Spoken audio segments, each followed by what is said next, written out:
I want to move on now, though, Scott, to the guys that protect Andy Dalton. Cedric Ogbuehi was a first-round pick back in 2015.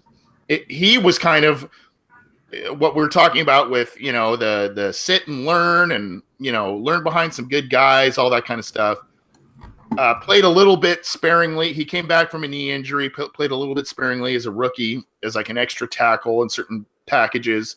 Then they gave him the starting role at right tackle in 2016. That didn't go well. They gave him the starting role at left tackle in 2017. That arguably could just got worse. I was thinking this week, Scott, when Cedric, part of the things that they liked from Cedric Ogbuehi, the Bengals, was his athleticism, his versatility, the fact that he played different spots on the line, all of that.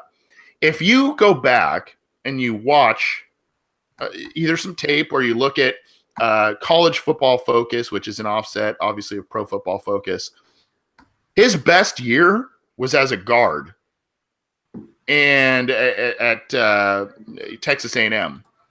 Now, it's not easy to block, especially in college, for a guy like Johnny Manziel because he's Mr. Ad-lib back there. But I think I wonder, especially now that the Bengals are hurting at right guard, Trey Hopkins doesn't seem to be the guy that they thought he was. Andre Smith never got the opportunity to start there this year. Remember when they signed him, they said, "Oh, he could start a right guard." That didn't happen. So I'm wondering if now, especially with these mock drafts coming out, where the Bengals are taking either Connor Williams out of Texas or McGlinchey out of Notre Dame, I'm wondering if kicking Cedric Ogbuehi inside in his third year, like a Robert Gallery, could salvage his career and make him a serviceable starter with the Bengals. Now, there's a lot that goes into that. I mean, I think any of us who work any kind of job, if you're doing a certain job and your position gets switched a little bit and you're doing other things, there's a learning curve. There's, potentially you're just not as good at that job that you were initially hired for. But I just look back to that college tape and I see a guy who, even though he's tall and he's athletic, he's got the build for a tackle, he might be a better NFL guard. And now that the Bengals have a new offensive line coach, I want to discuss this, Scott. I mean, have you thought about this? Does the thought make sense to you? Or is he a guy that is just going to basically be, at this point, maybe a backup tackle in the NFL? Actually, it is an interesting thought because I had a similar thought earlier this year about moving him to left guard, because if you look at, what are kind of considered the traits, and obviously this is, it's very generalized, but each of the 5 offensive line positions tends to have certain traits they're kind of looked at. The left tackle is the guy that's supposed to be the best lineman. He's strong. He's also very athletic, someone that can move with the edge rushers and has the strength, take these guys one-on-one, just, you're super elite, great offensive lineman. Your center is supposed to be a guy, according to Paul Alexander, can do a bunch of push-ups, or, according to everyone else in the league, is someone who's supposed to be, is kind of like that strong, stout guy. You're not really pulling him a whole lot, but can anchor, can hold his own. Your left tackle, your left guard's the guy who is probably the little more athletic of the two guards. He's probably moving a little more, and your right guard's more like your road grader. And like each one has like their own little stereotypes that they generally follow. That being said, you look at what Ogbuehi was kind of considered to be good at coming out of college. He didn't have the core strength. He didn't have the physicality. Didn't seem to have the natural instinct of a left tackle to be able to take on those edge rushers one-on-one. But he was called very athletic. He's a very athletic guy. We're just going to teach him how to play the position, and we're going to, make him lift weights. And obviously he's lifting weights, but to get to the NFL strength. So the thing he was good at was the athleticism, the ability to move in space, and that's kind of what you would see in a left guard. Just generalizing that of the 5 positions, that seems to be the one where he'd probably have the best fit as far as what his strengths seem to be. But then I got to think, well, if you look at the Bengals line right now, who is their best offensive lineman? It's arguably Clint Bowling, who is their left guard. So the question is, if you're going to do that with Ogbuehi and try sliding him at left guard, do you move Bowling to right guard? Do you move him to center? Or do you say, well, do we want to mess with this? He's the only bright spot we have on this line. Do we want to move him? Obviously, they moved him to left tackle end of last year because they were kind of forced in that situation. And, the reviews were mixed. He didn't look horrible, didn't look great. So is that something you would do with your best player, move him out of the way to find Ogbuehi a spot? And then you look at the right side. Well, I think Westerman probably looks solid enough. You mentioned Hopkins. He wasn't awesome. He wasn't horrible. He, for a former undrafted guy, seemed to be decent, I guess, in his first. So I think the move to guard would be a reasonable one to try because he obviously hasn't shown it at either of the tackle positions. He probably never will be more than a backup or a low end NFL tackle, but I do think, that especially left guard, I think is one he could probably do, obviously playing, kind of in the fantasy football world, you just slide him at left guard, you put Bowling at center or right guard. But of course, that's not that easy because you have to assume all these guys can do all those different traits they have to do. And, it's like and with Ogbuehi, he is kind of like the guy that's hired at Dairy Queen to make blizzards, and he can't make blizzards for whatever reason. He can't figure out how to scoop put the ice cream in, scoop in the mix-ins, and mix it up. Okay, let's try him at Sundays. Okay, well, Ogbuehi can't sit and make Sundays either. Well, maybe he can make the dip cones. And at some point, you kind of figure they're a little different. Maybe he can do it. But then on the other hand, they're all kind of the same thing. and if you can't do the one, you can't do the other. In the back of your mind, you're probably thinking, you may not be able to do any of these. They're all ice cream. They all pretty much involve pulling a lever and putting ice cream in this thing. So either he can do it or he can't. And blocking obviously isn't Dairy Queen, but it's kind of the same thing in that, ultimately at the end of the day, you're trying to put your fat butt between a defensive player and a quarterback. And either that's something you can do or you can't do. So far, he's shown he can't do it.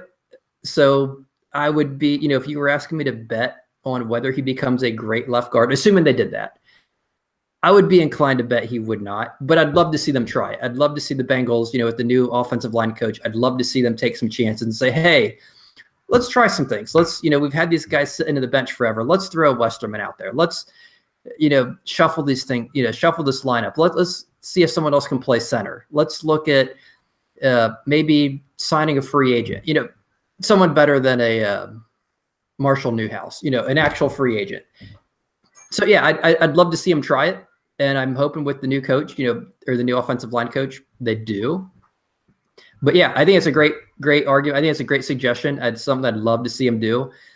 I'd be hesitant until I see him go out there and produce, but I don't think it can hurt anything.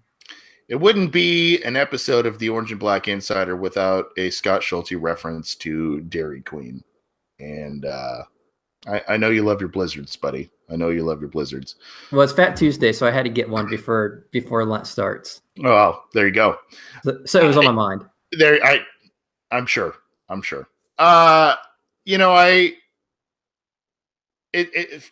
Cedric Ogbuehi and I've coached, high school level teams and whatnot. Cedric Ogbuehi is a guy as a coach that probably has to frustrate the hell out of you. Size, athleticism, prototypical build. He should be a dominant left tackle in the NFL. He's not. And by the way, Scott, you have a big fan in John McIntosh in the YouTube chat who says Cedric doesn't have the strength, meaning to move into guard, I believe. And he also followed that up with, boy, Scott nailed it with your analysis of Ogbuehi. But I guess I kind of think, say the Bengals draft or bring in a high-end tackle, and whether it's on the right side or the left side, and they, he is next to a good anchoring player, maybe that will help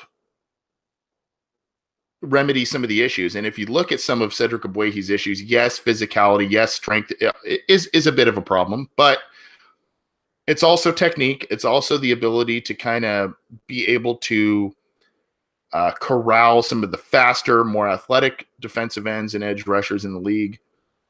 I just wonder, maybe he's a guy that can team up with some guys in the middle and end up salvaging his career. Same like I mentioned him earlier. Robert Gallery was a guy who was supposed to be a can't miss prospect at offensive tackle. He was awful. Then he got kicked into guard, and he was like a Pro Bowl type of player.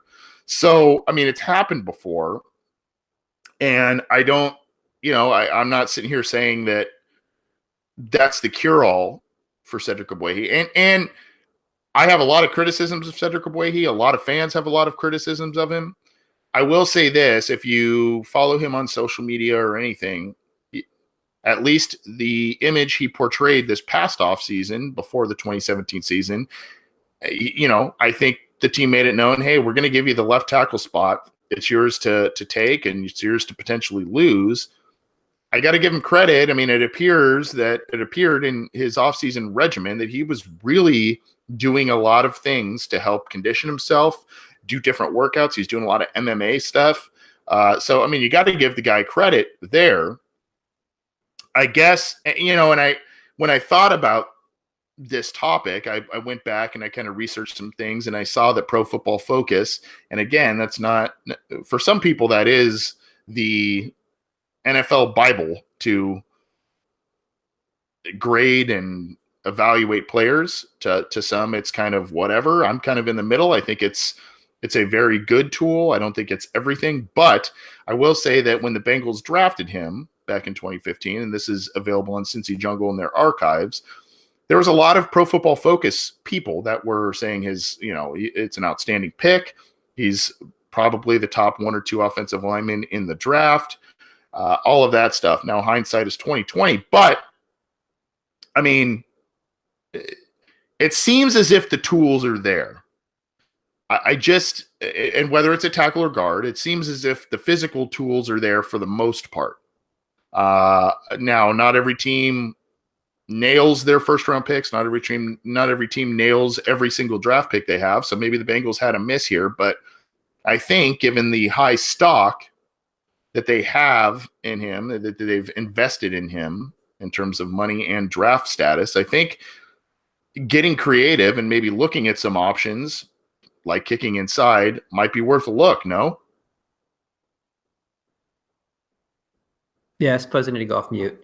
Yeah, I mean, it's something, like you said, after he was drafted in 2015, and I know he was injured part of the year, but he's had all of, part of 2015 season, all of 2016, all of 2017, the tackle thing clearly isn't working.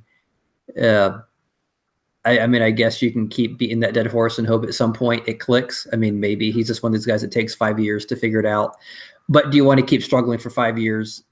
I would assume no. At some point, you just need to move on, try him. And so you have to try him at something else. You can't keep throwing him out there and getting him Dalton killed, because as we're talking about earlier about elite quarterbacks or whatever, I mean, obviously Andy Dalton, he has his good moments, his bad moments. The one thing he struggles with is pressure. It's either going to be a sack or a ball thrown, to the cheerleaders or the cameraman on the sideline. And occasionally when he actually does decide, I'm going to make a play, I'm going to extend a play, I'm going to do something fancy, he throws an interception, and which I think is why he normally just takes the sack or throws it out of bounds.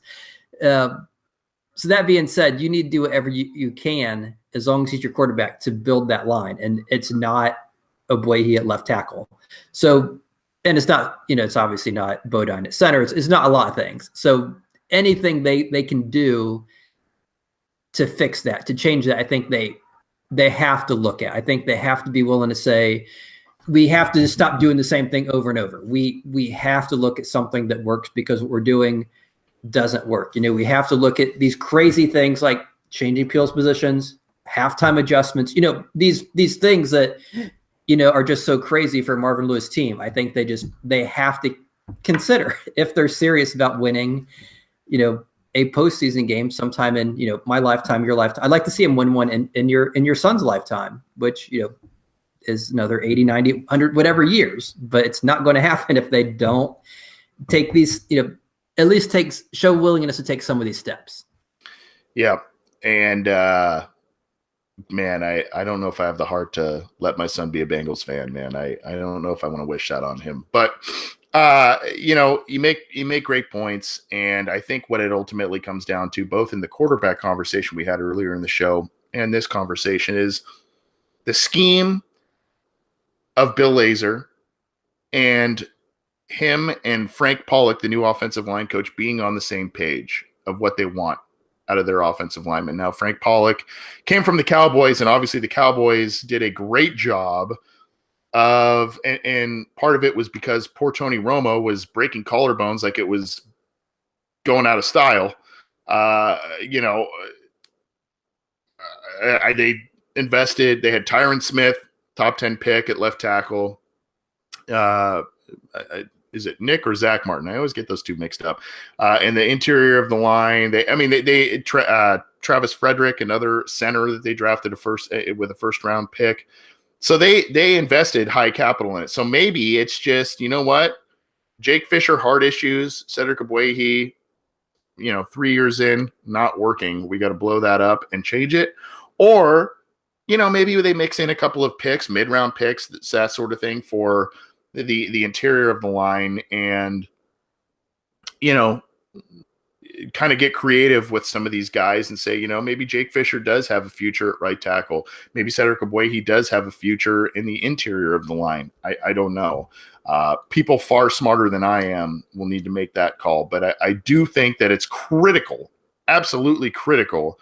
And unfortunately, this is, Scott, I'm sure this has driven you nuts, but the Bengals have been a team who have on paper drafted well and gotten high, best player available, all that kind of stuff. But they seem to always, well, not always, but they seem to often try and fit square pegs into round holes, whether it's switching guys in positions, and I know it's what we're talking about with Cedric Ogbuehi, or trying them out at a position they excelled at in college and it just didn't work, but they still are so obstinate that they continue to try it.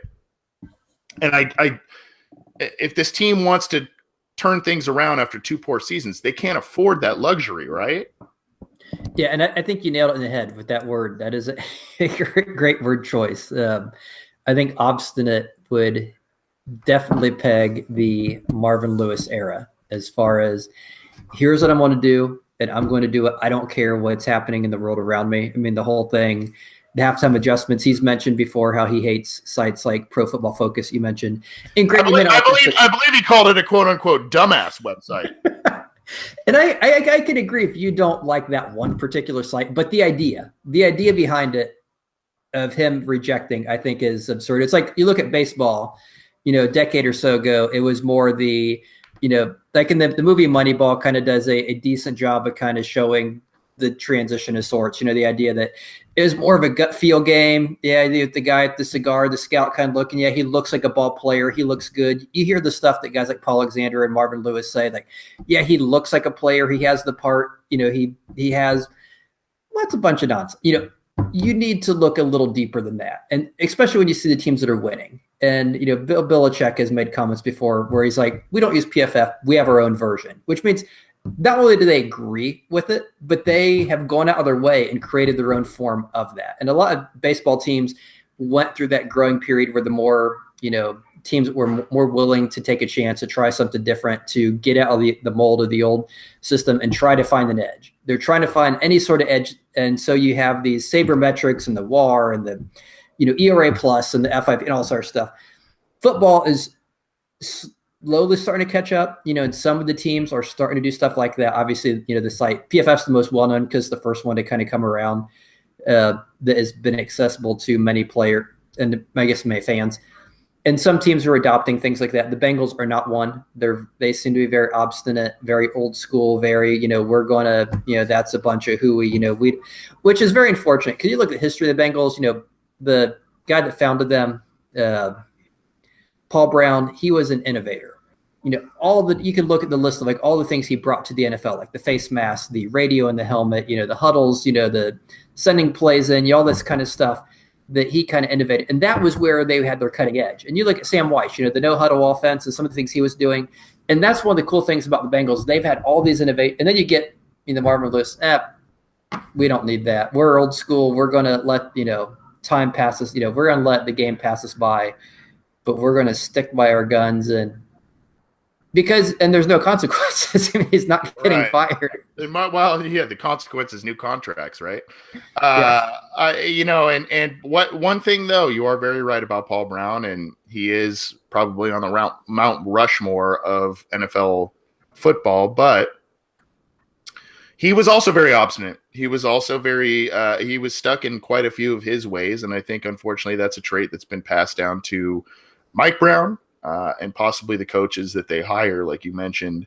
But it's going to be interesting to see what happens with Cedric Ogbuehi in 2018, and if the Bengals, I thought that Paul Alexander not being retained was a significant move, whether that was Marvin Lewis's doing or what have you. It seemed like it was a Marvin move. So I don't know if that spells overhaul at the offensive line, but like you said too, it's okay to be old school, but if you're old school, you got to draft players that fit that mold. You got to get the mean nasties up front. You got to commit to the run game and all of that kind of stuff if you're going to be quote unquote old school. And the Bengals just kind of that's what I've been bothered by the past couple of years, is that the Bengals don't have necessarily a true identity. They've got a lot of talented players. They've got a lot of high, good draft picks that, pundits have lauded for, the past handful of years, but it's just kind of like, well, let's get a lot of talented guys and throw them on the field. And there's not necessarily a true game plan. There's not necessarily flexibility. There's not necessarily a willingness to move other guys to areas that might benefit the team. And then when they do, you've got Jason Shirley, the guy that was a defensive tackle they tried to move to offensive line. And, if you watched Hard Knocks a few years back, Mike Brown suggested that Chris Harrington, a defensive end, be moved to tight end. And that didn't go over well. So, I mean, I don't think they need to get crazy like that, but I also don't think that an offensive tackle switching to offensive guard is necessarily a crazy move either. This is the Orange and Black Insider Bengals podcast. I'm Anthony Cosenza, joined by my co-host Scott Schultze. You can get this program on iTunes, SoundCloud, YouTube, and Cincy Jungle. You can also get in touch with us via email, theobinsider@gmail.com, and via Twitter at BengalsOBI. And we appreciate all the support, all the downloads, and thanks to those of you who continue to tune in live and interact with us. We love seeing all of you that continue to do that.